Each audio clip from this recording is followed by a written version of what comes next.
राजा मनन सिंह के दरबार है मालिक अब बगल में जंगल एगो जात के भवानीपुर के रहले चमार कतरा काट के ले उस जंगल में बाघन से दौरी करस तो धान निकले राजा मनन सिंह के कान में जब ये बात कइल बा कल के हसुआ हमारी हिराज में रहती हमारे मान सम्मान का अपमान करते हो ये कौन जादू जानते हो माई के कृपा से बाबा बड़ी हुमच के बोल रहा तू हमें 3 जना सीना टन ले बड़े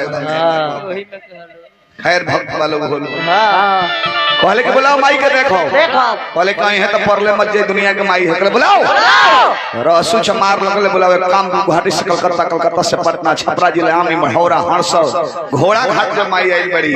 रसू कहले कि मलिका रबू से कहे तो हम लौटा दे मुझे से चल दी है तो हमारा बस के नहीं कहले बुलाओ बोलावले रहसु के मस्तक फाड़ के हाथ में कंगन दिखा देली रहसु तर गईले हम मनन सिंह के सारी खानदान दरिए पर मरी गई वह रहसु के मुड़िया माई हाथ के कंगन दिखौली पत्थर के हो गई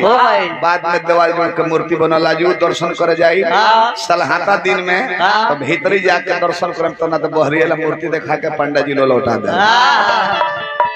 साक्षात माई के आसन हो जाई रहे राजा मनन हट पइले रसू जी लोहा के बोलइले राजा मनन हट पइले रसू जी लोहा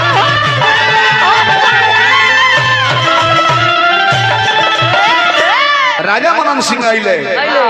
रहसू जी तो हक बोलेले तो आइलू तो का कोई तुरलू मनन के घुमा रहसु के साथ मनन के घुमान रखलू रहसु के साथ हेता अपन खट मोट विचार पर हो माई का हर महिमा पर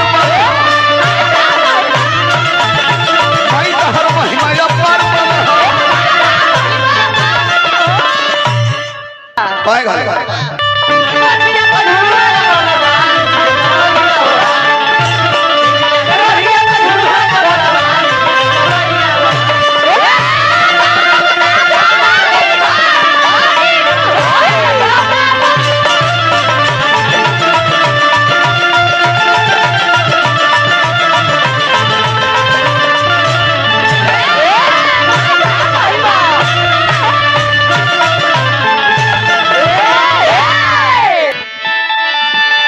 आइलू तो कहाँ आइलू आइल मारू मनवा कयो ना तहरा के पूजल बिकेतो आइल मारू मनवा कयो ना तहरा के पूजल बिकेतो